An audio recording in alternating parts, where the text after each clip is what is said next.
एक दिन gaming industry का बहुत बड़ा नाम बन के उभरेगा। Get out of my house.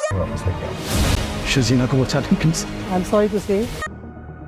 ये बुरा वक्त साल गुजर गया, अब अच्छा वक्त आ रहा है तो तुम जा रही हो यार। मुझे नहीं लगता मैं उसका जिंदगी गुजार, वो मुस्तफा नहीं रहा जिससे मुझे कभी मोहब्बत हुआ करती थी। नाजरीन, ड्रामा सीरियल कभी मैं कभी तुम की आने वाली एपिसोड बहुत ही ज्यादा इंटरेस्टिंग होने वाली है। आने वाली एपिसोड में आप देखेंगे कि रुबाब ने बड़ी चालाकी के साथ अदील को फंसा लिया होता है और वो एक पार्टी अरेंज करती है जिसमें रुबाब ने अदील की तमाम फ्रेंड्स को इनवाइट किया होता है ताकि सबके सामने अदील को बेइज्जत किया जा सके। रुबाब अपनी दोस्त निताशा को भी माफ नहीं करने वाली, उसकी हकीकत और अदील का अफेयर भी सबके सामने लाने वाली है। वो बहुत बड़ा तमाशा करके अदील को सबके सामने बदनाम करेगी। रुबाब की बातें सुनने के बाद अदील के पांव तले जमीन निकल जाती है। अदील के पास रहने के लिए कोई दूसरा ठिकाना भी नहीं होता। अब अदील से सब कुछ उसका छिन जाएगा। अदील की बेइंतहा लालच ने उसे बर्बाद कर दिया होता है और वहीं दूसरी तरफ रुबाब बस यहीं पर नहीं रुकती। वो अदील के वालिदैन के पास जाकर उनके भी बहुत ज्यादा इंसल्ट करती है और उन्हें धक्के मारकर घर से निकाल देती है। अब शगुफ्ता बेगम और इफ्तिखार साहब को एहसास होता है न उनके पास घर है न कोई दूसरा ठिकाना। वो सड़क पर दर बदर भटक रहे होते हैं और शगुफ्ता बेगम को उनकी गलती का शिद्दत से एहसास हो रहा होता है। वो कहती हैं कि हमने शर्जीना के साथ बहुत बड़ी ज्यादती की है, शर्जीना का कोई कसूर नहीं था, ये सब किया धरा रुबाब और अदील का था। यहाँ शर्जीना की तबीयत काफी ज्यादा खराब हो जाती है। वो मुस्तफा को बार बार कॉल करती है लेकिन मुस्तफा से उसकी बात नहीं हो पाती। मुस्तफा अपने बिजनेस मीटिंग में काफी बिजी होता है और यहाँ उसकी बहुत बड़ी डील हो जाती है। मुस्तफा इस बात को लेकर काफी खुश होता है। वो खुशी खुशी घर की तरफ आ रहा होता है लेकिन उसे क्या पता था कि उसकी खुशियाँ तो छिनने वाली हैं। वो जैसे ही घर पहुँचता है उसे अपने घर का दरवाजा खुला मिलता है। वो खुला हुआ दरवाजा देखकर काफी हैरान होता है। वो जब घर में दाखिल होता है तो देखता है शर्जीना बेहोशी की हालत में बेहाल पड़ी है। मुस्तफा फौरन शर्जीना को लेकर हॉस्पिटल पहुँचता है लेकिन हॉस्पिटल पहुँचने में काफी देर हो जाती है। शर्जीना की हालत काफी क्रिटिकल हो जाती है। डॉक्टर्स कोशिश करते हैं कि शर्जीना और उसके बच्चे को बचा लिया जाए लेकिन डॉक्टर्स की लाख कोशिशों के बाद भी डॉक्टर सिर्फ शर्जीना को बचा पाते हैं, बच्चे को नहीं बचा पाते। जब डॉक्टर ऑपरेशन थिएटर से बाहर आती है तो मुस्तफा डॉक्टर से कहता है मेरी बीवी और मेरा बच्चा तो ठीक है ना। डॉक्टर कहती है हमने अपनी तरफ से पूरी कोशिश की लेकिन अफसोस हम बच्चे को नहीं बचा सके। शर्जीना की हालत खराब है, अभी उनकी हालत खतरे से बाहर नहीं है, आप सब उनके लिए दुआ करें। ये सुनकर मुस्तफा के पांव तले जमीन निकल जाती है। उसकी लापरवाही ने आज शर्जीना को इस हाल को पहुँचाया होता है। मुस्तफा शर्जीना के पास जाकर उससे कहता है कि तुमने मुझसे वादा किया था कि तुम हमेशा मेरे साथ रहोगी, अब तुम मेरा साथ छोड़कर जा रही हो, तुम ऐसा कैसे कर सकती हो? हमने अपना तमाम मुश्किल वक्त गुजार लिया है, अब जब अच्छा वक्त शुरू होने लगा है तो तुम मुझे छोड़कर कैसे जा सकती हो? तुमने मुझसे वादा किया था कि तुम अपनी आखिरी सांस तक मेरा साथ दोगी।